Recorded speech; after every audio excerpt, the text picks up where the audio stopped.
Hello, everyone, and welcome to TableTakes presented by Gen Con.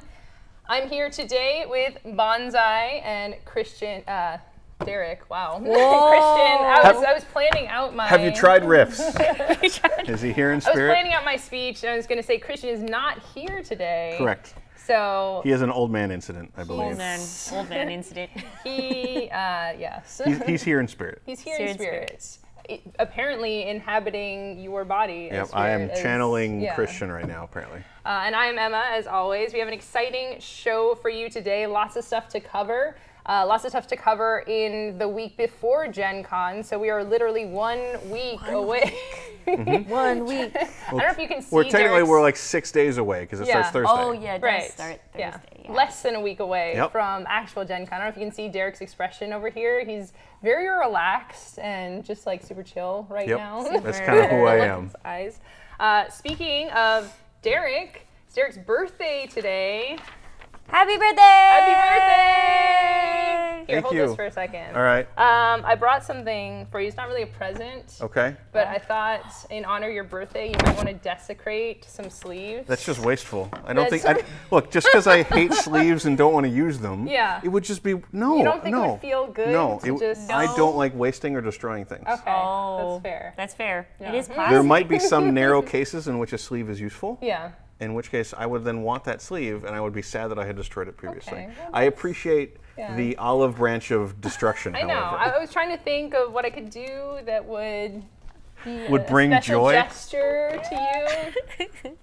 Destruction. Yeah, it's Derek's birthday, and we're excited to celebrate with our show for today. Lots of cool stuff to cover. We do. Lots of exciting lots of stuff we can drama. argue about.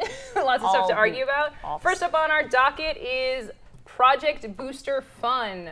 So we've had a lot of announcements about Thrones of Eldraine and Magic in general coming out from San Diego Comic-Con and the aftermath of that. Actually, there's a couple more nice big pictures too. Yes. So a little bit more art came out too. Yeah. So there's lots of cool pictures. It turns out it's probably not quite as focused on fairies. Everybody like blew up about the fairies. They're like, oh my gosh, fairies, and like settle down. Not really. It was just the invitation. There was a fairy on it. Everyone got super hyped. People have a lot of So what you're saying is something relating to fairies turned out to not quite be true? Yes. That's very on brand for fairies, I gotta say. There's is, like multiple layers of fairiness here. I would say that it really ties into the tendency of people, Magic fans in particular, to kind of take things and run with them and have a lot of thoughts and feelings about them. And that's definitely what's happening with this announcement of Project Booster Fun. So if you haven't heard the announcement, they announced different styles of boosters. So obviously they're going to have their traditional booster packs, 15 cards, same distribution. Which are now being called draft boosters, I think, technically, draft boosters. Yeah, draft boosters. Yeah. But they're going to have some other booster packs as well, notably the theme boosters, which are going to match a color. So these a little bit like the guild booster packs that they did, or like the pre-release, they had the special packs in there. So I can just go buy the black booster now, and instead of having to waste my time with all these other colors. Yeah. Yes. If throwaway colors. Black like your soul. Yep. There, you'll have a color booster pack to match that perfectly. The one that's causing the most contention is the collector booster. So this is, I mean, it's a very exciting product. So they're announcing a new style, not completely new, because there's been things similar to this in the past, but it'll be an entire booster pack of special, mostly alternate art cards. They're all going to be cards from Thrones of Eldraine.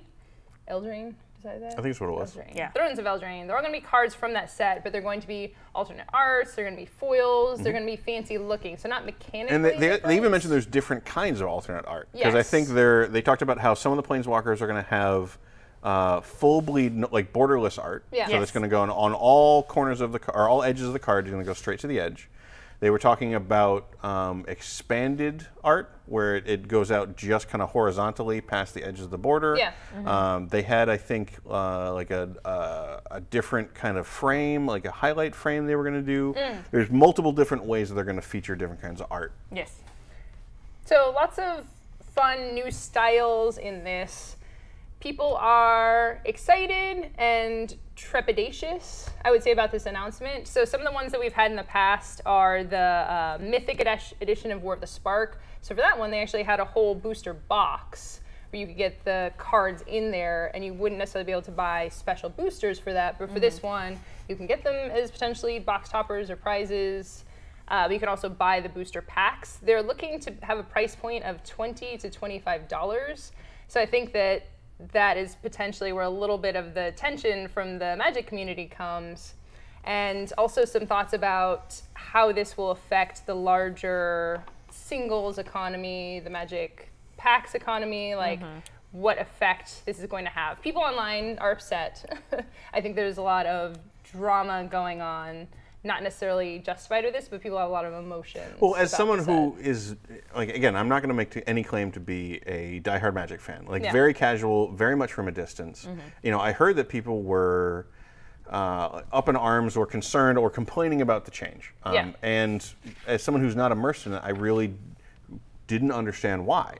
Because it seems to me like it's just more cool stuff to buy. And if you don't want it, it doesn't seem like it's really required. It sounds like the number of, I think they mentioned 1 or 2 cards that might mechanically be unique to this collector's booster. So it doesn't seem like there'll be a concern about you have to get this to win tournaments. It seems like it's basically just a cosmetic economy almost for Magic. It seems like... like hats. Kind of, yeah. It seems like Wizards is trying to, I suspect, like recreate or create a product that allows people who used to buy boosters to re-experience the fun of buying a booster, and they're trying to do that by making a booster that's worth it for them to buy. Like, it's not required. You're not going to buy it. You're not going to go buy these singles for a tournament unless you just want the style. It's just, I'm at a store, I'll put down 20 and kind of like see what cool stuff I get, I think is the hope that they kind of, people will do here. So from that perspective, I don't see what there is to be mad about, other than the fact that they mentioned it's a limited run. So really diehard collectors or folks who want everything might face some challenges getting everything. But beyond that, I'm not sure what the concern would be, really. I mean, you mentioned something interesting there, which is the thrill of opening the booster pack. And it's funny, because when I open my booster packs, I try to still savor it, go through the cards, and all my friends watching me, my Magic friends, hate that. So it's like, just what's the rare, you know? So it's definitely, that is something that has been lost. Like, the more you play the game, the more experienced you are, the more packs you open, you know, at a certain point, you're like, what's the rare? Okay, whatever. Like, people throw away the rest of the pack, you know, sometimes. So I can definitely see them wanting to recapture that feeling of excitement.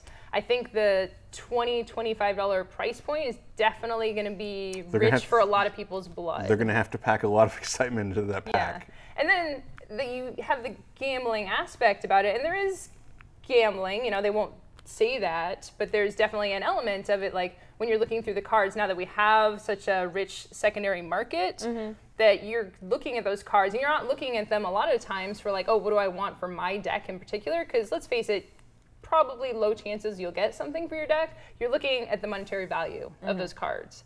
So there's just a lot of questions around the economy of it. Will I be opening these packs? Will those cards be worth that much money? Will I be able to resell the ones that I don't want out of the pack? Am I just going to open it and just not have anything for my deck and not really be able to resell those cards? Well, I kind of wonder, like, is there a place in the Magic community for a product that doesn't have a strategic or monetary value, if you get what I mean? Like, if it is just entirely cosmetic, basically, is there a place for a product that's just, I like Magic, I want to buy something because I'm at a store, but, like, you know, I don't want to buy a random booster because it's probably not going to have what I want. Is there a space for me to just put down $20 to $25 and get neat stuff and be happy with that?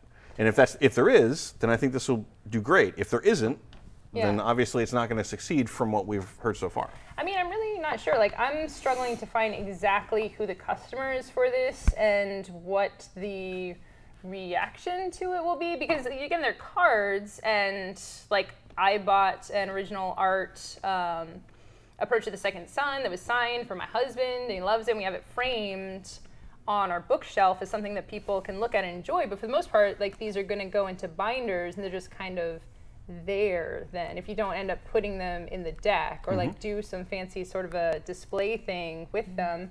And also for the art, I think there's definitely collectors out there. But there's a lot of people who have very specific tastes, don't necessarily want like pretty and shiny things, you know, they just want all of their cards to be the same, like the same type of lands. And if you're looking at competitive players, obviously collector market can be different from the competitive. There's a lot of overlap there. There's in tournament situations, you can't mix foil cards in like the highest levels, foil cards and non-foil cards, because there's a slight variation in them that I know. The rules of the game is very serious stuff. When things get serious, they get serious. Yeah. They get serious. So I'm definitely interested to see, and obviously a lot of it is doom and gloom. You know, anytime, I think with this community and with a lot of communities that we are all a part of, people are resistant to change, even though they want new cool stuff, but they're also worried about things. I was doing a little bit of research, and people had noted that in the past, releases of certain products had affected availability or prices of single cards at local game stores.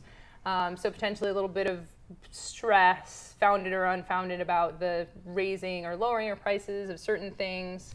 So I think a lot of people are just uncertain about the future, and that's leading to a little bit of stress. I guess like for me, I like my supposed customer base that they're thinking of, there's like two different people. Maybe one who actually just legitimately wants to play with an all foil deck. They had a dream since they were a little kid. I want all the shinies. Foils are cool. Foils are cool. And another part is like maybe, you know, we're starting to have enough people that are like into Magic the Gathering, but also kind of still hide it a little bit. So this is a way for them to actually, like, you know, for these pieces that have borderless art, to compile them together in a nice frame and hang it up on a wall as like an art representation, not necessarily cards to play with, but like if particularly you like this particular artist, that's why I think they're doing this like borderless approach, so you can assemble all the cards together, display them as high art for your guests. So people can be like, oh, what is this? Magic the Gathering. Or print, like if they do more adjacent products from that. The comment about foils I found kind of funny, because in the article they spend some time talking about how, you know, they were tasked with, or they were trying to come up with, how do we make a product that's really cool to open in the booster, like what is really neat, what do people really find exciting to open in the booster, and they're like, we tried this, we tried that, and eventually we're just like, it's foils. People just want foils.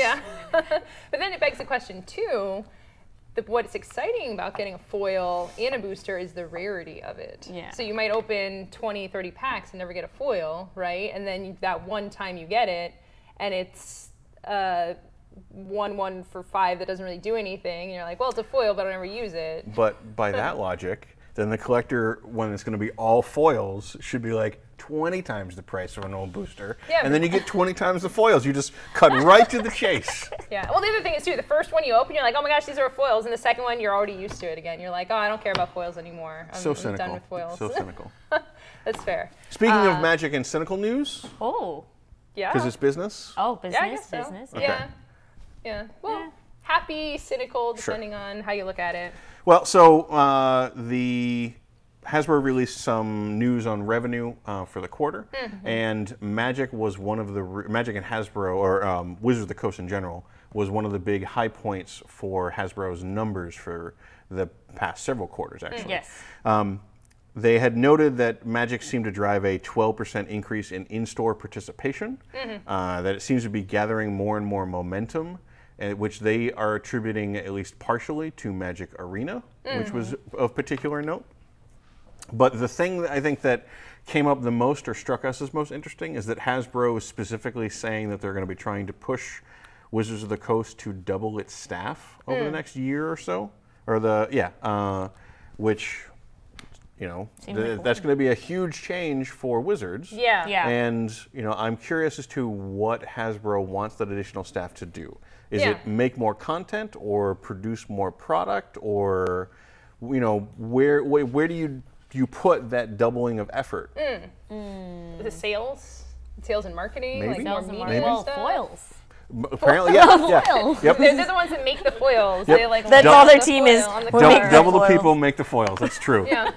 Or they're, I mean, I guess, I don't know. They're going from what, 1 booster format to 7? Yeah. So Yeah. you need that many more people to pack the boosters? I have a feeling that's not where they want the labor. Yeah. It did or didn't say it was specifically for Magic the Gathering? Or? So the article didn't say specifically that. Yeah. And I don't know if Hasbro's come out with that. But considering that it was all about the significant contribution that Magic has made to Hasbro's bottom line, to then say we want Wizards of the Coast to double its staff to produce non-Magic products doesn't follow. Well, or so, Magic adjacent ones, Yes. because they're working on different products, digital products in particular, that feed off of that Magic license. So I think there's a lot of that would be there. my guess, Yeah. is that they want to produce more products within the Magic family as a whole. Yeah. Yeah. Whether those are more things like the Magic art books, which I adore, the D&D Ravnica book, you know, Magic Online, obviously. I'm sure they want to ramp up staff for that. And I don't know, I'm sure. I mean, more staff for that means they can do more development. Yeah. I mean, they also noted that theoretically this hasn't officially launched yet. Well, for Magic Arena. Yeah. Sorry, you said Magic Online. Oh, I'm so sorry. I'm sorry. I meant Arena. Yeah. I always get those two mixed up. That's like no one's playing. I just had a realization what they're probably trying to fill. You know how like they're trying to fill the viral market of people going insane for something. Like, you know how everybody was like, Game of Thrones. So what's the next thing? Like, if they could jump onto that market, that's pretty smart. Yeah, like And R&D type stuff. Yeah. And then like, because it's not that far from fantasy to fantasy with creatures. You know, maybe Well, that they could also be- have the Netflix series. The Netflix which series, I think they yeah. announced was animated. Yes. I think. Yes. Yep. So that could be what, like, you know, that could be a big thing for Hasbro, for Wizards of the Coast, if somehow they get the popular market, you know, like, you know, there's sexy monsters at one point, and then there is, like, fantasy medieval, and just, like, come on, there was a very... And Magic has no, all of when them, when you yeah. first said sexy monsters, I was like, what are you talking about? And if you had said sexy monsters in high school, it would have been like, yeah, absolutely, I know exactly what you're talking about. That's what But I'm yeah. saying. They're trying to get that market of, like, you know, the next big thing. Hasbro's chasing that sexy monster market. It's a sexy monster market. That is the headline I would like to see. Yeah. From the skeptical point, I think when we see a parent company kind of putting this down to the tertiary companies of like, go forth and hire, it's like, well, that's great. They'll have more people to do all this stuff. But it's also, I mean, if you look at like Arena is great where it is, and they're already doing some things like they added the mastery pass, and you get like experience, and you get orbs and stuff. And I played around with it a little bit, like, okay, this is cool, but I like where they're like at with the monetization, and it just feels good and tight. And like if they are trying to squeeze some more money out of it or something, I don't know what more they would do. And it's a little nervous. It makes me a little nervous, right? To say like, well, Hasbro dump a bunch of staff into here and make a bunch of changes. Hasbro, or at least the articles that talked about this, did note that attributed part of the success of Magic and Wizards of the Coast to Hasbro's relatively uncharacteristic hands-off approach. Yeah.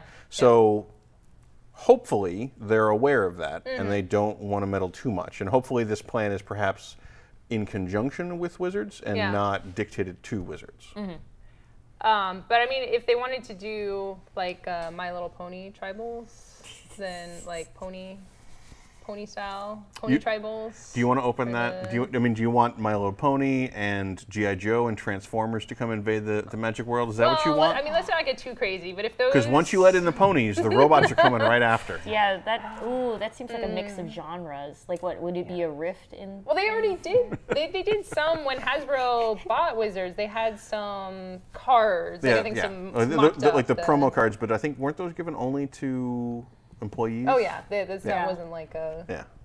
But they're thinking about it. They have that. They have Yeah, that was definitely market exploration. Yep. Oh, speaking of market exploration, Oh. do you guys want to know about like basically accessibility in gaming? Sure. In Tell me tabletop? more. Yes. Well, hey, let me let you know. Evil Hat is releasing an accessible Has released an accessibility toolkit. So basically, if you're used to the Fate system and you like those kind of like kind of simple rule game systems that you can choose and pick what you like. They're giving a basically a set of rules and a guide of how to integrate characters with disability via physical disability, mental disabilities, and do it in a respectful manner. And that actually really does excite me, because this is obviously a passion project, because this is just like a rule book release, doesn't have any artwork, but the more people who buy it, the more they can expand and like have colorful artwork and stuff. They're releasing it as a prototype. Yeah, prototype. And basically the sales from the prototype are going to be used as the art fund to generate like a final polished version. Finished product, yes. So the whole idea is that they have done the research and like interviewed people with like, you know, differently abled people in their own respectives, and basically told them like, hey, how do you want to be treated? How should we respectfully treat these characters and not turn them into a joke? Yeah. And it's a collection of essays and guidelines written from the folks who live those realities themselves, talking about how it affects them, how they can be accommodated at the table, how games and stories can be designed to work for them and with them, and how to respectfully portray those kinds of characters in the game itself. Yeah. Yes. So, you know, if you want to have you know, characters with disabilities or, you know, neurodiversity or whatever in your game, you want to have characters, or if you want to make sure that your game is as welcoming to folks, you know, in those categories as it can be, then you're going to want to check this out, and by buying it, you'll be supporting and kind of improving the final product. Yeah. It's kind of like a little bit Kickstarter-y almost. A little bit. I like to note, but it's a better understanding for people, and to have the game apply to more people, because a lot of people do want to play a cooler version of themselves when they role play. But like, you know, if you don't have like, hey, how do we make a game where if somebody has a wheelchair, like how do I make a campaign that has like, you know, doesn't leave one person like, sorry, we're going up these stairs to this temple. Right. I think it's such an important thing, because I've been reading through the Kids on Bike Corps book, and they like right up in the front, like one of the first things they talk about is dealing with disability and neurodiversity, and I don't think every system calls it out. And it's something, if you don't think about it, you know, you can just, I feel if you're not having that discussion, a GM might say like, oh, like I don't know how to run a campaign where someone has this disability, I have to change a lot of things, so just... Well, I think it's also worth noting how the source material that Kids on Bikes pulled from, which was like 80s kids adventure movies, had those characters but didn't always treat them super well. So I think that's another reason why they probably called it out there, so that you could, I guess, like be authentic in not ignoring that, but also not just perpetuating the same mistake. Yeah, and just bad stereotypes breed like ill will. Yeah, making it stereotypical. Like, I think looking at my character choices, like this isn't something that I have done in the past, and just thinking about how to even get there, like how would I treat it respectfully, but at the same time, if you do this, it's potentially a way to understand someone's perspective and be empathetic about someone. So I think there's a lot of cool stuff that can come out of this. So I think the key thing about this whole toolkit is how much of it is written by folks with that experience. Absolutely, yeah. It's not, you know, somebody just saying, I've done it with my game, or here's what I've done. It's the direct firsthand experience, which is why I think it's so valuable. Yeah. Really excited about that. Can't wait to check it out. It's on Drive-Thru RPG. Yeah. Okay. Yeah, Drive-Thru RPG, so you can check it out there. So just digital at this point. Yes. So I was saying, like, I wonder at Gen Con if they're going to have anything, or like be talking about it. I mean, they'll probably be talking about it. Yeah. They might have a seminar or two. I'm sure that, like, I'm sure you can go to, I think they are distributed through Indie Press Revolution at Gen Con. Yeah. So I'm sure you could go to the IPR booth and talk to folks about it, and I'm sure they would have a lot more details to go into. Yeah. But I don't think they'll have any physical version, because, again, I'm presuming that they're raising money for the artwork for the final version. That makes sense. And plus, this is a lot of momentum for something that just got released last week. Yeah. It was just like, I think, Tuesday morning, it was like, hey, here's this thing that we have. So it's very much an experimental thing, and I really do like the idea of making the world of, you know, of RPGs more than just I'm an adventurer, Mm-hmm. you're a halfling, ta-da, this kind of thing. Like, Absolutely. just expanding the world of imagination. Yeah. What is possible? What is possible? I definitely have to check that out. Up next, we have the Spiel des Jahres. That's believe. what my Spiel des expert Jahres. Yes. informs me. Yeah, I hope that's correct. Spiel des Jahres. The winners are announced. So we talked about the nominees a while back when I those like were the little announced. Spiel No, I was des thinking Jahres. Das, du was ich. The song? No? Du hast? Yeah, du hast. Sure. Du was. Du hast mich? Du Du hast hast mich mich. gefragt. think Nellie was yelling at me so much because she hates the way that I pronounce all of it. I also realized, did you know that I lived my entire life under a lie? Because they have an English version of that song. Wait, what? Yeah, they sing an English version of the song, and they say you hate me. Totally not the lyrics. The German lyrics are, you asked me a question. Like the German lyrics are all about like, you asked me to marry you, and I said no. Totally not like. Wow. And Whole life is a lie. Completely. Wait, Whole what? life That's is what a the lie. song is about? I'm just like, Yeah. yeah, We're like this beat. Oh, it's German, so it's supposed to be angry. Oh, it's Is that- angry, yeah. but it's not. The English version that they sing is not the literal lyrics. Interesting. It gives a whole different. Because I was like, "This is what it means, Nellie." She's like, "No, I speak German. That's literally not what it means."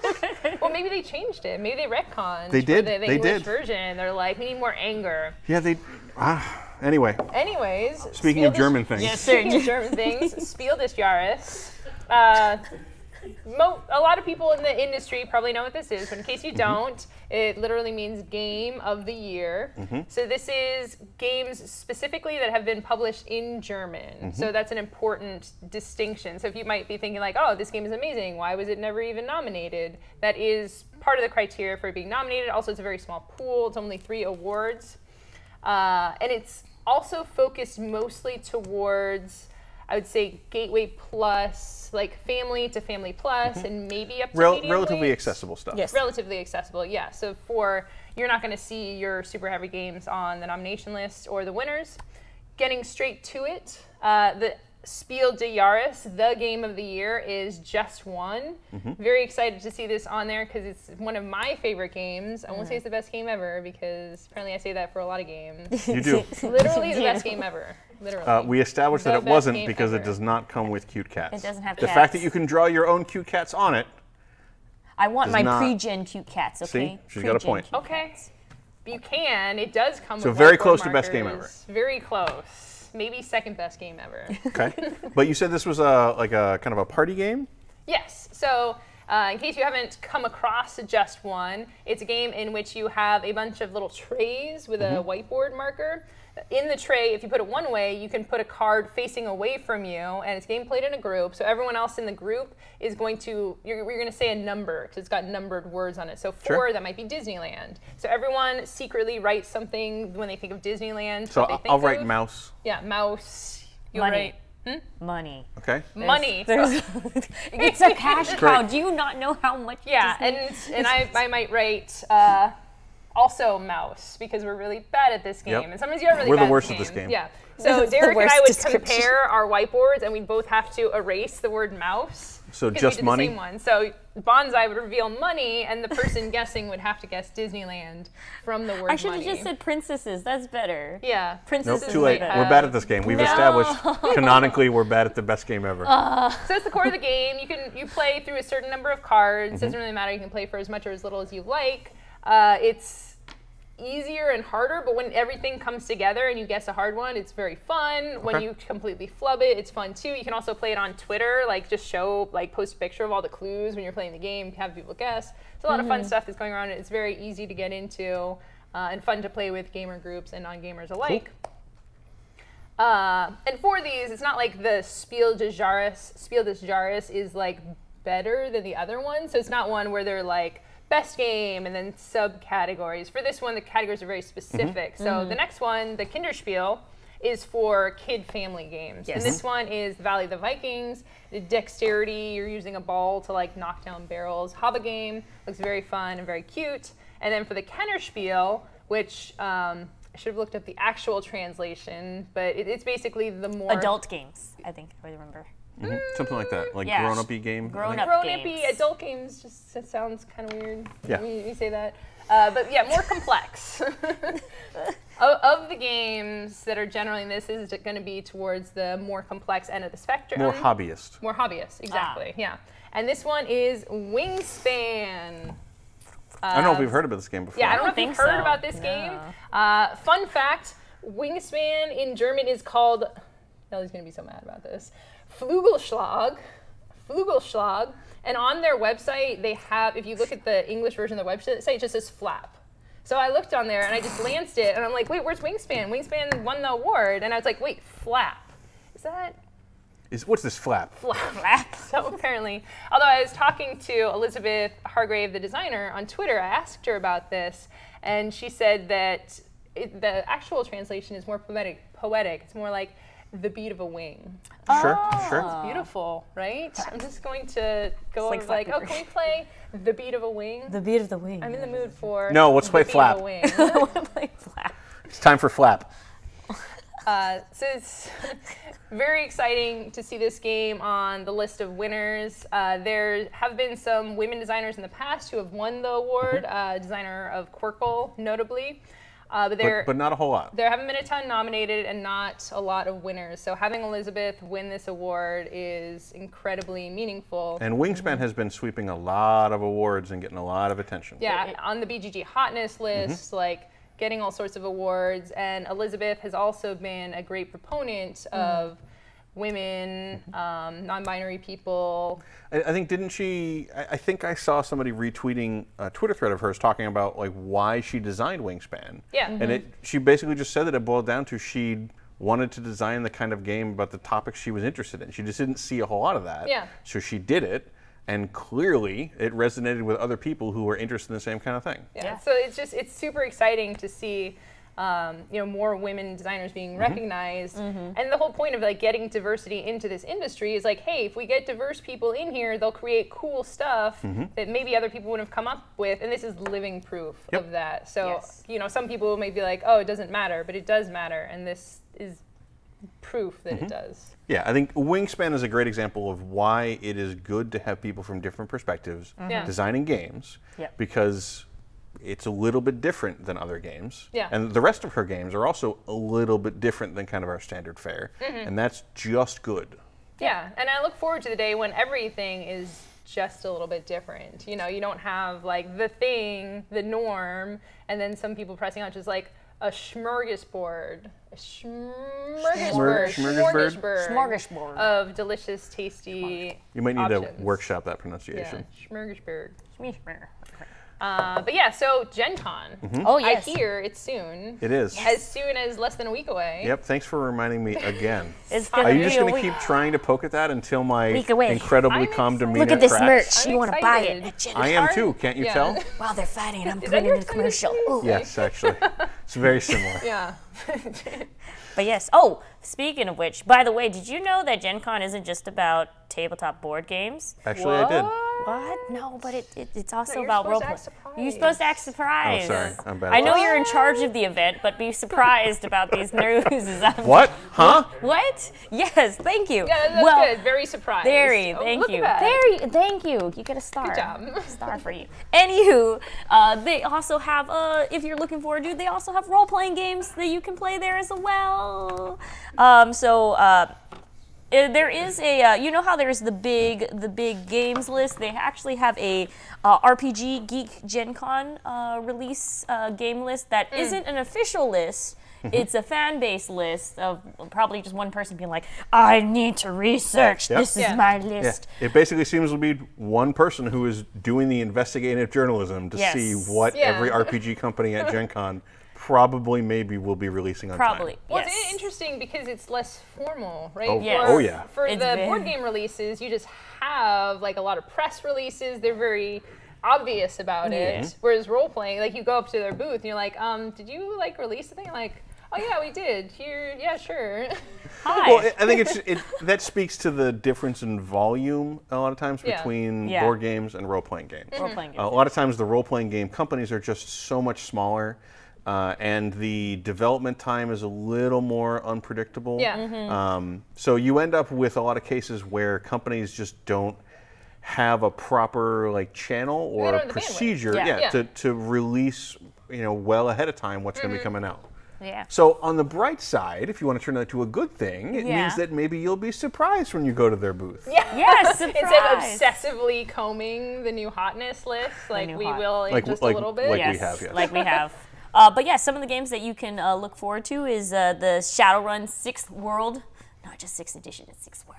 It's different. It's always been the 6th world. Now it's the 6th edition too. 6th edition of the 6th world. But you don't need to say edition because it's the world.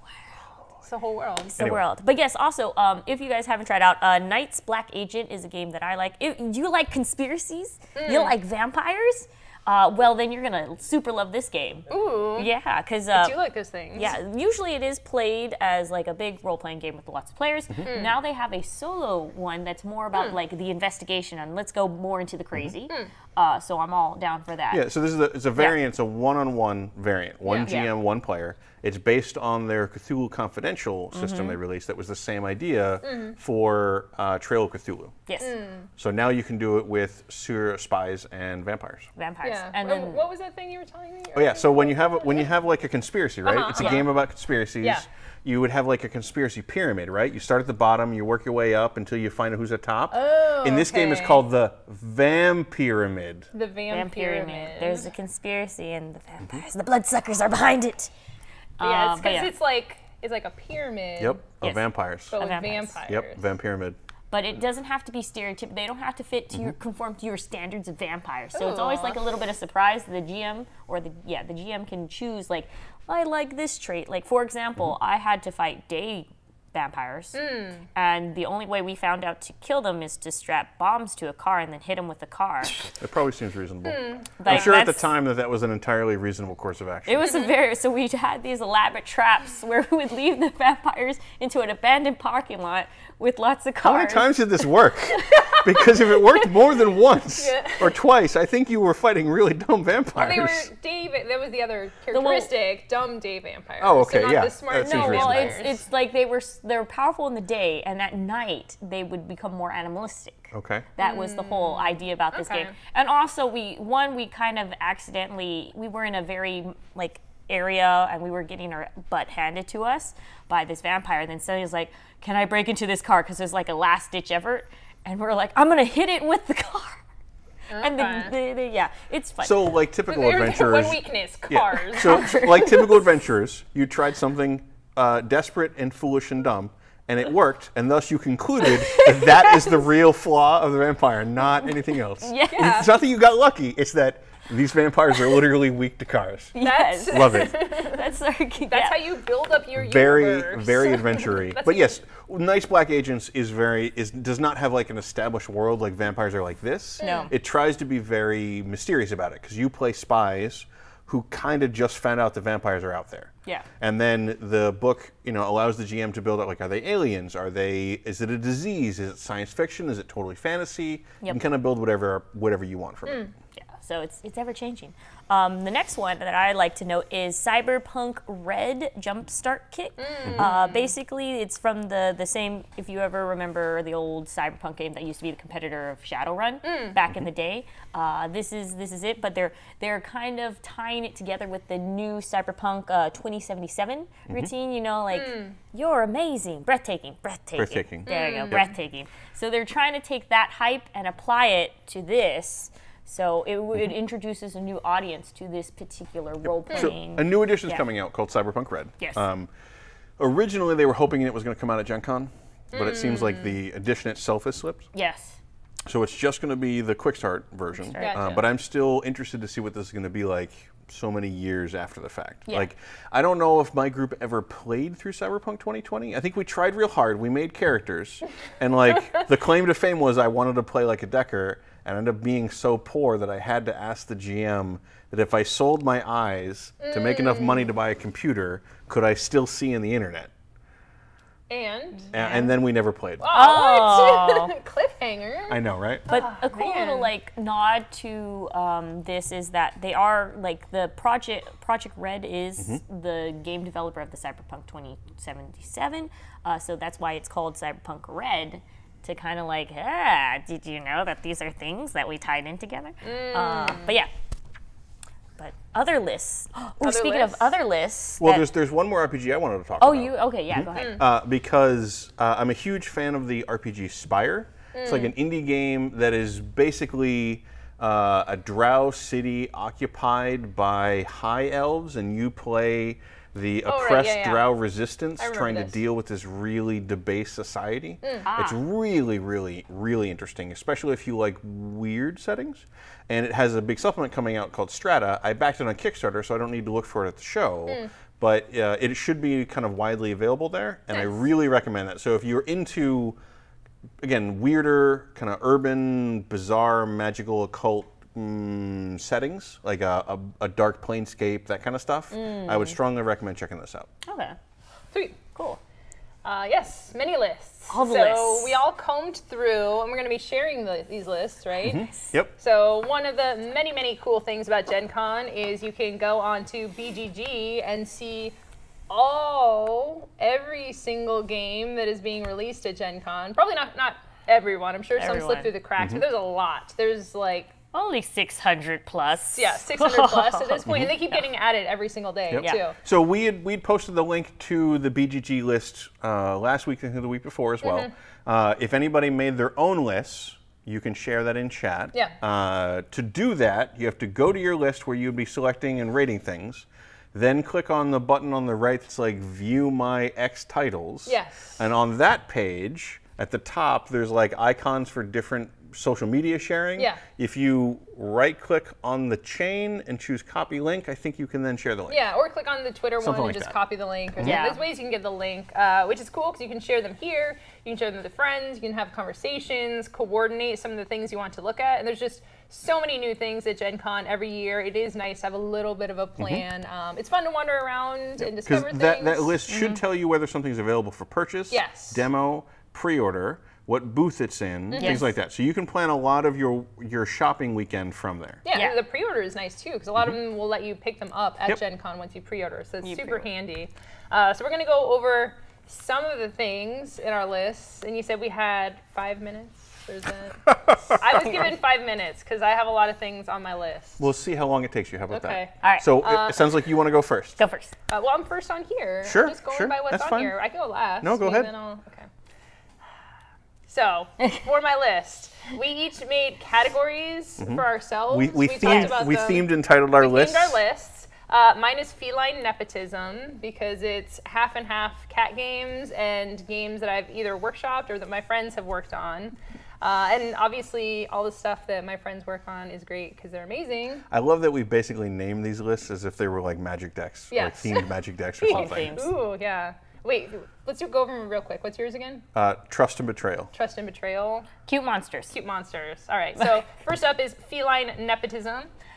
So Forest Preserve, which we've talked about before and is now part of Funko, is a local Seattle company. They bring in a lot of people to workshop the game, so I've been able to play and check these out and can speak to the amazing quality of the games that are coming out of this development company. Horrified is one you might have heard of. This takes a lot of the old TV movie monsters, Frankenstein's monster, Wolfman, The Thing, all those like really campy creatures, and puts them into a cooperative game where you're moving around the city and trying to save a bunch of the villagers who you'll recognize from these IPs.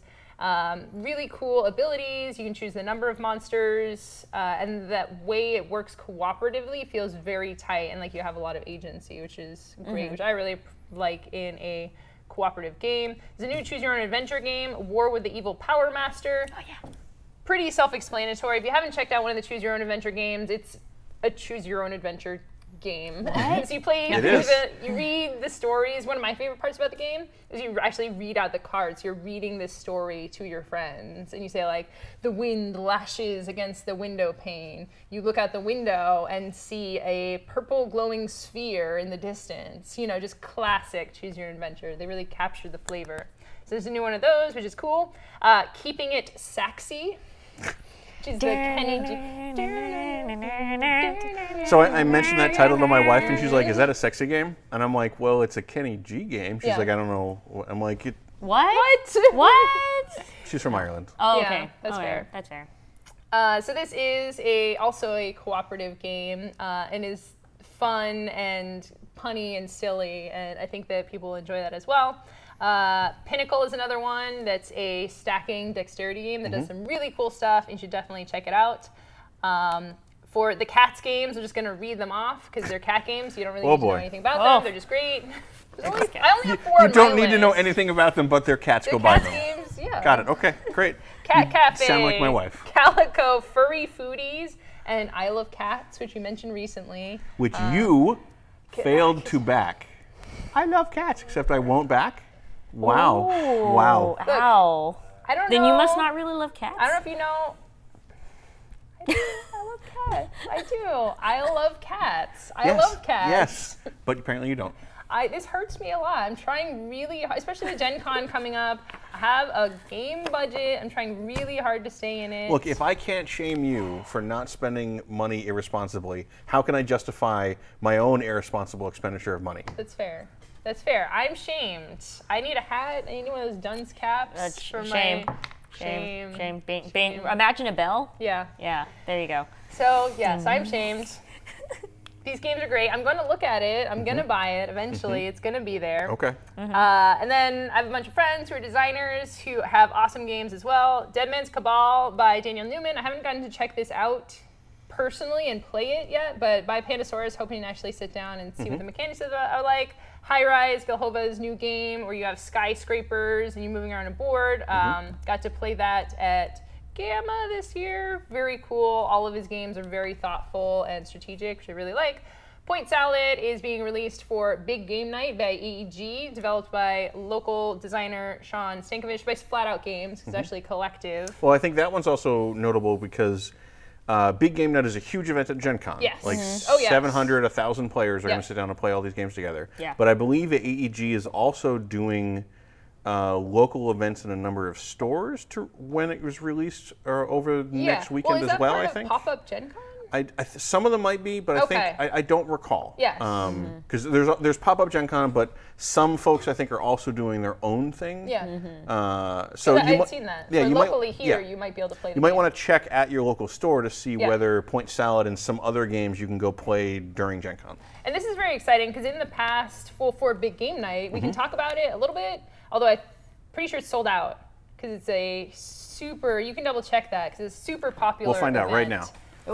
Derek will corroborate that, but it's a night where AEG has a number of games that you get for the price of the ticket. So you pay the ticket price, you get the games, and then you just have a ton of awesome games that you get to play over the course of it. I think you might get food as well.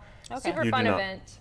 You don't get food. food up. Sorry. Oh. The food was a lie. The cake was a lie. Ah, There is dang no it. food, but you do get to play games with friends. You get to keep some of those games, which is super fun. In the past, they've kind of kept it as a surprise. So they've, like, people haven't necessarily known the games that were going to be there, and they just showed up and like, oh my gosh, these new games, I didn't know. But for this year, especially for Point Salad, they've been sharing a lot. They've been giving a lot of information. Lots of reviewers are covering the game. Lots of people are really liking it. So super exciting for the Flat Out Games team. It is sold out, but they might have space for generics. So if you're Yes. really Okay. into it, you might want to stop by just to check. Yeah. Oh, okay, that's cool. That's nice that they're doing that. Last on my nepotism list is Calico, which is another one by Flat Out Games. And it's a cat. But Beth Sobel art, and it's a cat. It's got it's a quilting game, so it's a kind of patchwork, but you actually have cats that you put on the quilt as well for extra So you're points. sewing cats together to make a blanket? That seems Oh my really God. That's a macabre. whoa. Derek, that's not. The cats sit on the blanket. Oh, yeah, sure. That's- Yeah, that makes a lot more sense, I suppose. Ew, this sewing cats together. And one more one that I actually got to play at Origins, because this is Brain Games, I believe. guy from Games was just there. It's like, do you want to play snowman dice? I'm like, okay. And I did it. It's like a dice rolling. You stack it real time. You like flick your snowballs to knock over other people's snowmans, and you push them into the center. It's fun and silly. And very well Is it done. played with ice dice that melt Ice as you? cubes? Yeah. Maybe the Legacy version. Okay. Yeah. All right. Yeah. All right. I feel like you would lose so many components because you're supposed to like move and throw a bunch of like balls everywhere. Yeah. Well, as with any dexterity real-time game, ideally you would have some level, but not all players are going to be contained. So Yes, they yes. might. You're not supposed to like peg. each Grab, other. punch them. It's like, I got a dice in my eye. I gotta go to the Yeah. emergency room. You're I not, don't think that's you're the not supposed to intention. peg, but you might. Yeah. Wait. Oh. They're Okay. Never mind. bonsai. Yes. Was but that was a little more than 5 minutes, but I'm it's passing okay. the I torch. will allow it. Okay. I will allow I'm it. just really excited. It is. It's good to be excited and also be aware that you are going to be broke after this event. Yeah. Yeah. That's a lot of things. And at Yeah. least they have UPS there, so you can send all the games Oh. that you buy. Yeah, the shipping thing. So Is you're really- like, oh, I can only buy so many games because they won't fit in Nope. my suitcase. No, they fixed that They problem. fixed that problem. You can. You hand them the games. You don't even have to like pack it, or so they're like, here, get these to my house, and they're like, yeah, sure. And then you have nothing, so you go back in and you buy more games, and you just do it again. That's my plan of action. yeah. I'm Yep, like, it's almost like we thought this through. what? Genius. Genius. Wow, Wow, good job. Good people who job. work for Gen Con are so smart. Aren't They're they? so smart. Aren't they? Very smart. But yeah, so List this up. keep in mind that I am not really much of a.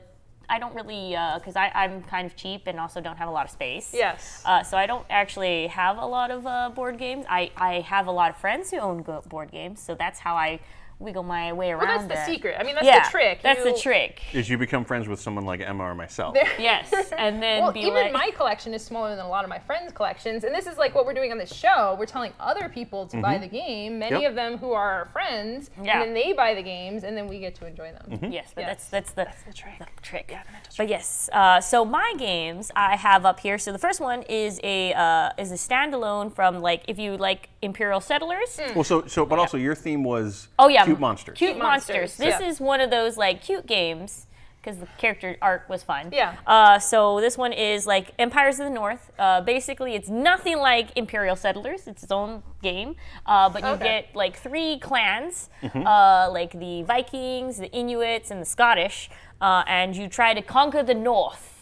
And it's pretty much just like, hey, just try this out. If you like more of like command, clan expansion kind of games, this would probably be the one for you.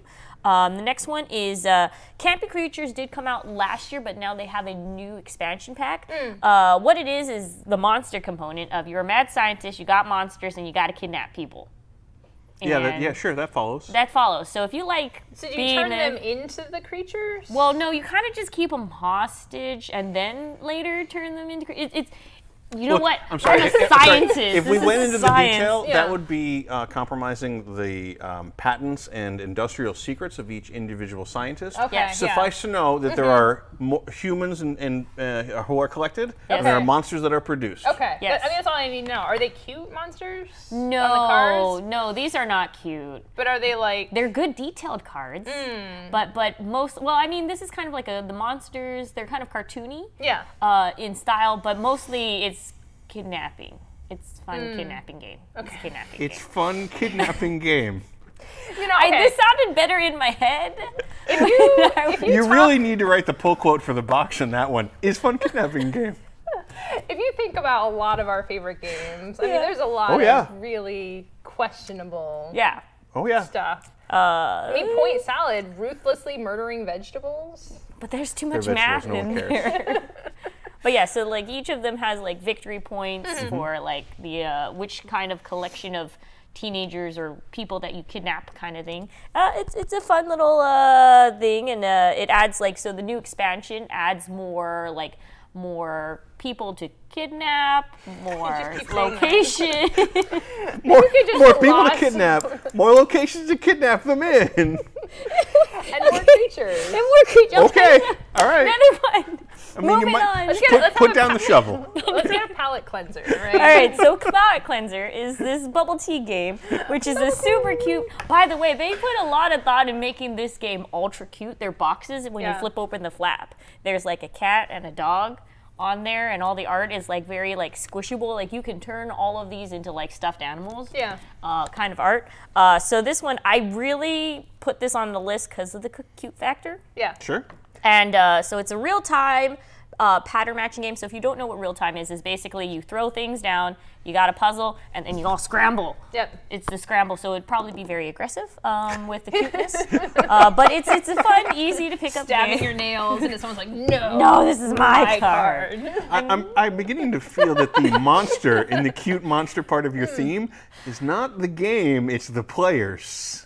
I mean, yeah. Well, I mean, you could play with little kids. The whole time. Yes, see? Yeah, the players were the monsters the entire time. But yeah, this is it's a fun little casual, easy to pick up game. You could probably keep it in a backpack too, like to just play, and like it's for ages 8 and plus. So if you got like a little kid, like cousin, brother, sister, like daughter, offspring, so you can play with them. Human young person that spends time around you. Yeah. Chad does remind me, have either of you played Kittens in a Blender?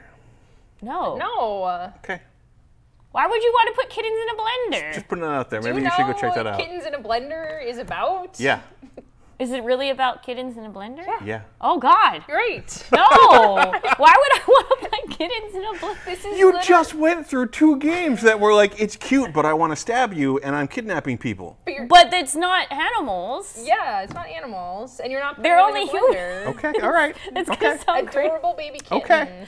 Okay, so like on that note, the Yeah, let's talk about your last one. monster slaughter. Huh. Kittens in a Blender, too far. Monster Slaughter, right? Yeah. 2 thumbs up. Well, I mean, you all play monsters, and you want to just kill the people in a certain order. So that's the premise of the game. It's really pretty, though. It's a nice game. I love the mechanization of this one. It is. It's like killing them in the correct numerical order. You probably get set bonuses for like how exactly. Well, but you also try to sabotage your other fellow monsters because you're all playing monsters, and there's a bunch of teenagers in a cabin. And so you gotta, like, each individual monster has their own, like, set list of how they want these people to be offed. So you try to make it so your optimal list is the one that gets killed off. So it's a little like guillotine. Yeah. Sure. Guillotine? Yeah. Guillotine. Guillotine. Guillotine. Guillotine? Guillotine? Nope. This is one of the higher pricing of the games that I've, you can pre-order it, it's $90, but for the set you actually get like these pretty decent sized monster scales. You get a whole like so cabin. it's minis. Yeah, there's minis in there. There's minis, and there's like a wall area, like a little like area cabin. There's an actual cabin where you like plot how to kill these teenagers. Yeah, maybe I shouldn't be introducing my games that I have. I just realized that I am not a serial killer. I don't know. Bonsai, totally not a serial killer. That serial killer demographic might be like, really, dude, tell me more, though. I'm really into these games. I mean, I didn't realize how. And I thought I was going to be the dark one. Right, No, right. but let's move on to some sunshine and rainbows. Yeah, and rainbows. Some sunshine and With rainbows trust first. and betrayal. So like, I basically picked co-op, bluffing, vampires, horror. So that's most of my list. Although I do want to note in my list that there are a number of like really great games that are coming out at Gen Con that I didn't include in my list because I already own them. Maybe I backed them on Kickstarter or or whatever. So just because it's not on my list doesn't mean it's not great. I was really like, this is literally my list. So make your own. Make your own. But the ones that I wanted to talk about include 1001 Odysseys, which I had a chance to play several months ago, I think, a prototype version. Oh, the cute one. Yeah, this it's is cute one. It has super the adorable. plumplin. Yep, the little plumplin. Stuffy. Yep. Do you think they'll have plumplins at Gen Con? I You don't can know. buy? I don't know. Probably But they're not. super cute. So, but this is basically a co-op. It's a story game. It's very choose your own adventure-y, and that's kind of a branching storyline. But it's very cute, and it has a really clever way of having like a save file. Yeah. And it's a really kind of neat way to take some of that feeling of like the branching storyline in like a computer video game, but put it in like a board game. Yeah. So if you're the kind of person who liked Tales from the Arabian Nights, but wanted something that was more focused on the story and you had a little more ability to kind of play around with that, and it wasn't quite as random as to whether you were cursed or depressed or thrown in prison, and it's fully co-op, 1001 Odysseys is absolutely a must check out. The next one, I didn't realize that was going to be there. I definitely want to see that one. Yeah, I think it might be demo only is the thing. Yeah. So Vampire the Masquerade Vendetta is on this list because it is Vampire the Masquerade. I've literally heard nothing else about it, but I am contractually obligated to go investigate. Because it's vampires. Because vampires are your cats. Sure, yep, we'll go with that. Except I support them with money. Oh. I will give them money. I'll just walk up to the booth and just like throw a bunch of money at them and be like, "Are you happy now, Derek?" And like walk away. They'll be like, and "What?" They're going to be real confused. So the next game I had on my list too was a Cthulhu, a deck building game. This is, I don't think it's new, so this may be just kind of a new package or something like that, or a new expansion, but this has popped up on Kickstarter several times. I like the art. I've kind of seen it around a lot. It's one of the, like, this is on my list specifically for, if I have time, maybe I should actually go see how it plays. Yeah. Because I like the art, but it is also a relatively generically themed Cthulhu game, so I don't know, but the art is very neat, and it keeps popping up, so I want to kind of maybe get a real hands-on with it. We have Unmatched, because we talked about it from Restoration Games, from Mondo. The art is gorgeous. I love all of the marketing material for it, but I don't like any of the idea of the public domain copyright infringing fighters. Yeah. So it's a minis combat game as well? Yeah, it's supposed to be based on Heroescape, but all the boards look like you move along a particular track as opposed to just moving over a general terrain. Okay. So it seems like it's a little more board gamey than Heroescape, but apparently it's grown from that. So all of the graphic design is gorgeous, but I don't know if I like the fighters they've chosen. Yeah. So I think I need to play it to see whether I like that enough to get into it. Yeah. Well, again, we were talking before the show started about we have so many good games now that just because a game is good and fun, you don't have to buy it unless it also has the theme to it. And in a world where Funkoverse exists, which is not one that I mentioned on my list, but I'm definitely checking out. Yeah. Like, they just have all those IPs, you know, and it's just like, you know, like, I want the official I forget stuff. for Unmatched, it's like Dorothy or like Alice in The Golden Wonderland. Girls? Oh, no, so Unmatched, Unmatched, Unmatched has Alice in Wonderland, or some of the ones they've mentioned. I don't think we remember all. Like Bigfoot, Alice in Wonderland, Robin Hood, Bruce Lee, Sinbad. I think those are all the ones I can remember. I'm sure like Dracula will show up at some point, like that kind of stuff. Yeah.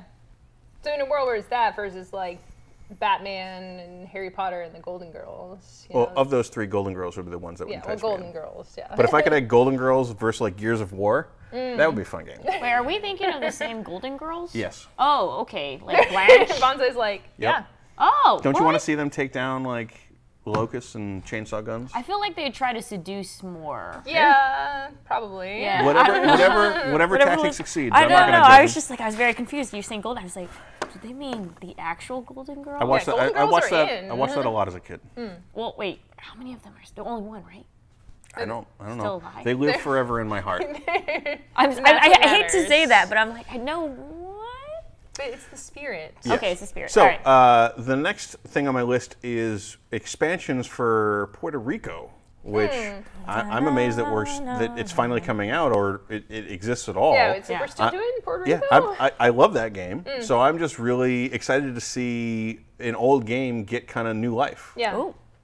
And then the final one is a little bit of a long shot. This is Fate of Phantos, the Iridium Wars. This is another kind of Mondo Games produced thing. So really, really nice art. It kind of reminds me of like a 70s, 80s, like acid sci-fi kind of theme. A weird kind of setting where it's like they're mining iridium and that's having weird effects on the environment. So there's this cooperative competitive thing where you have to succeed, but if you push too far, there'll be problems that are beyond any one player's ability to deal with. Yeah, gotcha. So a lot of those themes are kind of things that I like. The art looks really neat, so maybe it'll click for me. It's just one of those, for whatever reason, it popped out at me. Yeah. This is so funny because we all made our list and we all looked at the same list of games. Yep. But just hearing you talk about them, I'm like, oh, maybe I should add that one to my list. Not that I don't already have like pages and pages of games I have to check out. Yep. Yep. You're welcome. My wallet hurts already. I need that money. I want to buy a house. I can't make a house out of board games. I mean, I could, but I would need land to put that house on of the board games. Just rent a bigger house. And There. then build your house inside a room in that house. Or you could do the Earthship house and just like build it out of tires. So, All right, bundles. oh yeah, spent a long time. Bundles. Okay, Let's we go did spend a through. long time. I mean, All right. we could we got this. save. No. While you were gonna go through it. We got We'll do this. it. Okay. Let's do it. Very fast. Bundles. First up is the puzzles and puzzle games bundle. So this is mostly puzzle game books. Some of them developed by, well, it's from Lone Shark Games. Mike Selinker is one of the notable puzzle game developers who's involved with this. And there's just so many books of puzzles. And if you're a puzzler, which I've learned is like there's a category of people, gamers, who are just super into puzzles. So you'll know what this is. If you're not a puzzle, you'd be like a book, like a puzzle piece puzzle. So these are everything from brain teasers to crossword puzzles to mazes to story puzzles. If you ever read that book where it's like, oh, it's got like a narrative puzzle to it too. It's like, oh, you know, which door, like a mystery solving thing. And then the books themselves are puzzles. So everything fits together. The solutions you build up over time will get the answers that you need to solve the overall Think like puzzle. escape room kind of things. Yeah, escape room in a book. In a book. Like if you've been going to escape rooms and you loved it, or if you've been getting the escape rooms in a box like Exit or Unlock, Yeah. then you're going to want to check this out. All right. And so at the top end of this bundle, there's also some more traditional games as well, Apocrypha, Sausage Party, and Unspeakable Words. So you should definitely check that out. Also, the charities benefiting, which is important to note, is Maker Ed and Khan Academy for this bundle. So the high tier is also $15 for $423 worth of puzzles. Yeah. So there's there's enough puzzles It'll keep you puzzled for a while. for a while. Oh. For a lot of time. All right. But yes, hold on, guys. We also have the bundle of holding. We do. This one is a Mekton Zeta. What is it called? This is going to be a chair. This one particular is benefiting the Electronic Frontier Foundation, basically net neutrality. If you're all about free internet and allowing the internet to be very open and catered space, go ahead and donate to that particular charity. This one, Mekton Zeta, is basically, hey, do you like Gundams? Do you also like Macross? Are you into anime and robots? This is the game for you. Do you even Gundam? Do you Gundam? Do you mech? mech? But basically, Do you mech it's the complete PDF, so you're getting the straight up everything this is, even though there has been 20 years worth of rumors about a new book coming out. It hasn't. It's been 20 years. I don't know what else to tell you. So this is what you got. Yeah, this is what you get. So Yeah. you You're gonna get it, you're gonna like it. you're gonna get it all 90s, very 90s. It also Very is 90s. very 90s. It also is from has what is it called? One of the co-creators of this is going to be the R. Talsorian. Sorry, his name is hard. So the creator of Cyberpunk 2020. Yep, it was published, by the same company The at same. the same time. Yes. Even if you get the bonus collection, it comes with a full campaign for Mekton Zeta that is set in a world that could be the future of Cyberpunk 2020. Yes. Nice. So they ended up So kind of they having a weird mesh. crossover between the two. Mesh. So the first one, Starter's Collection, $9.95, just rounded up $10. Core book, you get the core book, the companion, the tech, and the gaming screen. The $24 collection, the bonus collection, is the complete campaign, ship-to-ship combat, details on the Terra Imperial War, lots of design mechs, also this Starblade Battalion campaign, basically, for that crosses over with the side. That's the Cyberpunk campaign that you get as the extras. Much space. Wow. Much space, much mechas. On to Kickstarters. Kickstarters. So you're the Kickstarter queen. Yep. But you But- want to take this first one, even though you didn't note it in the agenda? Go right ahead. Look. Oh. Ooh, called out. Fight. Neko Team Fantasy Football. In case you don't know Japanese, Neko means Cat. Cat. So these are adorable cat Japanese football warriors. Yep. So anthropomorphic warriors. cat samurai football warriors. Just in time for Cats. Yes. The musical, right? You gonna go see that? It's a movie. It's Yeah. a A movie. musical. Yeah. I mean, but it's all about. Do you guys know it's about sacrificing, right? I loved that musical as a kid. I have no idea why now, Like but I loved it as a kid. sacrificing. So they're people? all no. The cats are all telling them how cool of cats they are, so they can be sacrificed to their god and be reborn. Wait, really? Yeah, that's what it's about. It's about all of them being like, "Yo, I'm the best cat to kill." Okay. This is true. I didn't realize You that. can- I yeah. just watched the things. Maybe and that was why I liked it as a kid. Uncanny Cats. Valley, The cat- their the cats. weird hair cat bodies. So that's I too just far for you? can't. Yeah, that's why this is you Sonic see their level, god. Okay? This is Sonic the movie right. animation level. Anyway, fantasy yeah. football cats. Fantasy football Yeah. cats. So we Something totally normal, not weird. Anthropomorphic samurai fantasy football cats. So we were talking about this at the beginning of the show of fantasy football is a thing. I was trying to explain this to my husband, and he's like, "Oh, it's cats, but what is the football thing?" I'm like, "Well, okay, this is a long story. So there's these games that this isn't for those games because that would be infringing if they mentioned any of these games. But we all know Guild Ball, Blood Bowl. Yeah, there's Blood Bowl. a variety of soccer/football type games that you can play, sports games that you can play, and Kickstarter is just on fire with adorable minis for these games.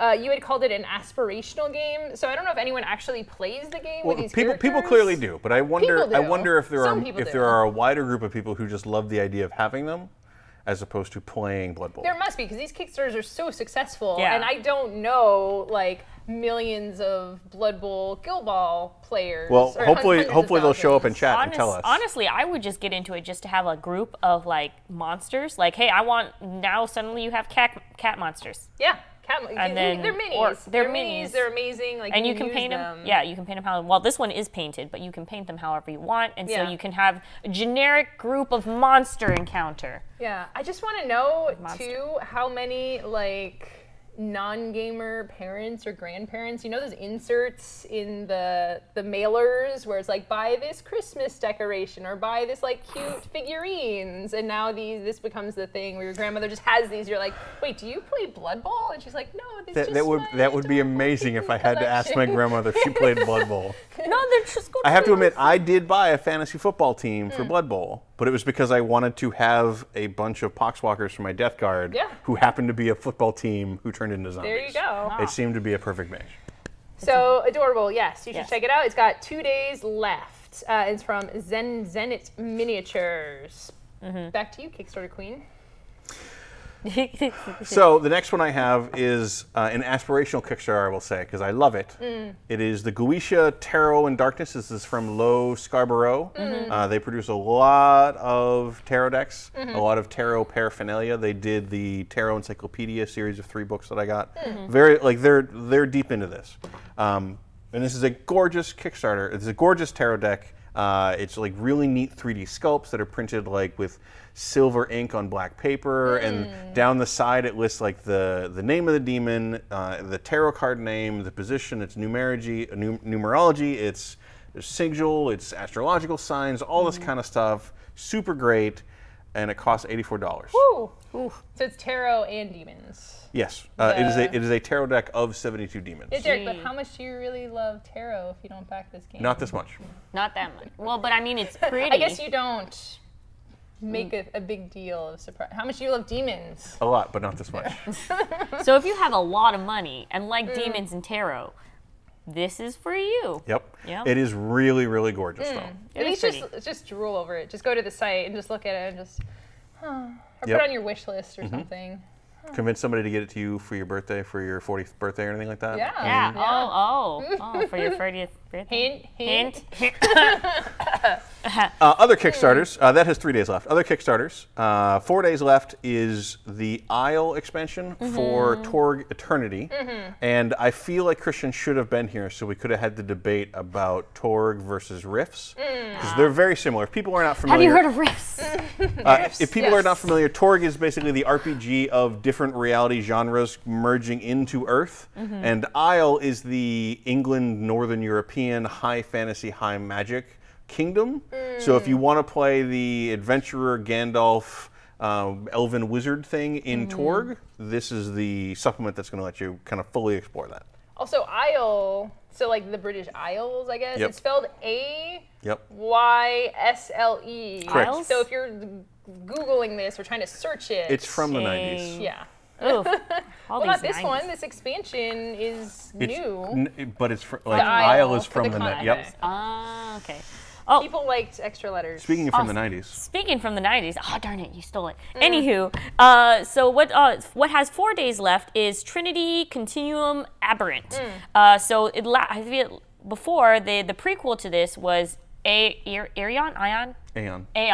which is like basically psychics In space. fighting monsters and superheroes in space. This one is a kind of like, that's the future, this is the past. Right. When it was just the superheroes, and the superheroes weren't like evil.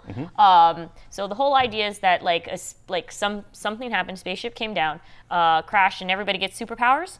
And so some are saving the world, some are not. This is like the pinnacle of like, yeah, superheroes, we got powers, and we're gonna do something about it. The optimistic honeymoon period. Yeah, the honeymoon period. yeah. So if you like those kind of like timeline games with overshadow of doom and gloom, and knowing that everybody you create is going to turn against you and become evil, and then Sounds perfect. Sign me up. There you go. This is like every origin story ever. Yes. Yep. This is the game for you. So it is a story path system, which is kind of like the storyteller system of the White Wolf games in the 90s, but this is different because it's story path, and there's some different mechanics behind it. So I would just check it out, especially if you're more into like having that narrative discussion versus like fighting, more of like, let's dive in depth of what's going on in people's minds, because this is a period where like, hey, yeah, can you imagine what if suddenly we have superpowers and people would be like, oh man, that's not cool. You have superpowers. I don't have superpowers. It's like the whole X-Men kind of. I do love the X-Men. Yeah. So Aberrant was one of the big superhero games from the 90s. Yeah. And so if you want a superhero game that's a little more like has a tragic foreshadow to it, or is a little more like dark and edgy, like very X-Men-y, Yes. As opposed to just 4-color, then this is probably a good one. Cool. But yeah. Last but not least. The last Kickstarter has 6 days left. This is Lou Pulsifer's Britannia. And this is interesting because Britannia came out in 1986. Wow. Yeah. So this is a new edition of that game, and it includes all the classic rules for 3 to 4 players to, I guess, run through all of English history from 43 CE through 1085 CE. But it also has a kind of streamlined, much smaller, like dual version of a 2-player game. Nice. So it's a completely new rules, but the same ethos, and I believe that runs from like 350 or 500 CE through 1085. So it's a shorter window, simpler rules, but the same intent, same kind of design aesthetic, but maybe a little more accessible because you don't need as many players or as much time. Yeah. Okay. Cool. But if you want kind of the classic board game re-updated, you should check that out. With 200 minis, this is about as close as we get to Kickstarter board game this week. Ow. This is our Kickstarter board game of the week. Historical. But I think that's everything that we have. Yeah. Yeah. I guess that's it for today. Thank you so much for joining us on TableTakes presented by Gen Con. Make sure to check out our other shows. We should actually talk about what our schedule is like for next week, since I imagine it's going to be a little shook up. Sure. So after a brief break, we're going to have new release rundown, joined by Blue Highway Games. So we're going to go through stuff that has been released recently. Yeah. And then next week, Gen Con is happening. Gen So our Con. schedule is a little bit totally Crazy. different. Yeah. So none of our regular scheduled shows, right? Not the Wednesday. Are we doing the Brothers Murph ones? I don't believe so. I'm not sure. Okay. So it's mostly going to be live streaming from Gen Con. Live stream. So we'll have a live stream starting on Wednesday. Yep. There'll be a little bit of a behind-the-scenes stream, and then we'll be re-hosting Fantasy Flight's in-flight report. Okay. Yeah. And then on Thursday, basically starting Thursday morning, just before the exhibit hall opens, Thursday, Friday, Saturday, and Sunday, we'll have 3 different channels going. Yeah. So Yes. you're following Gen Con TV, and you're watching Gen Con TV. And this is the channel that's going to have the live games and special events and stuff like that. So celebrities playing games, TableTakes talking about whatever's happening at Gen Con, that's going to be on this channel. Yep. There's also Gen Con Studio, and Gen Con Studio is where game previews, interviews, demos. That's us. For, doing the For your interviews with host, people? yes. For the hosting, yes, yeah. Yep. Emma's going to be one of the hosts for that. And then we have Gen Con main stage, and that's where stuff that's on our huge stage at Gen Con is. That's where the costume contest, Dice Tower Live, things like that are going to be. And then in between all those scheduled times, we're going to have a mobile camera that wanders around experiencing the show, and Yeah. that's primarily going to be Bonsai. Yeah. So find Bonsai if you want to be on TV. Yeah, basically. I'm very easy to spot. I have Yeah. an orange hair. I'm gonna get it redone too. And also, please do not randomly pick me up. I've had problems with that before. Acknowledge me first, say hi, then you can hug me and pick me up. But Yeah. please do not come out from behind me. Consent is important. Consent. Yes. But also, I'm excited because I get to run around. So basically, I'm gonna be a kid in a candy store. So if you want to see that footage of me That's being what I'm here for. kid in a candy store and getting all the stuff and trying all the things, and So that's going to be on both Gen Con TV and Gen Con Studio. yes. All right, and we are doing TableTakes next week. Yes. Same time. Not or quite. No. So it is 10 a.m. Eastern. Eastern time, so 7 a.m. here, so 3 hours. Different. Time's hard. Yeah. Should be, yes. Yes. Yeah. 7 Something a.m. like that. here because All we're right, so we east. will be here at a different 4 time. hours. Make sure to check that out. There'll be a ton of content for you Yes. to watch and keep track of. As always, if you like the show, you can follow the channel, and you can subscribe. Yep. To the YouTube. I've been Emma, Bonsai, and Derek. Happy birthday again, Derek. Thank you. Happy birthday. And we will see you again next week. Yes. Bye. Bye.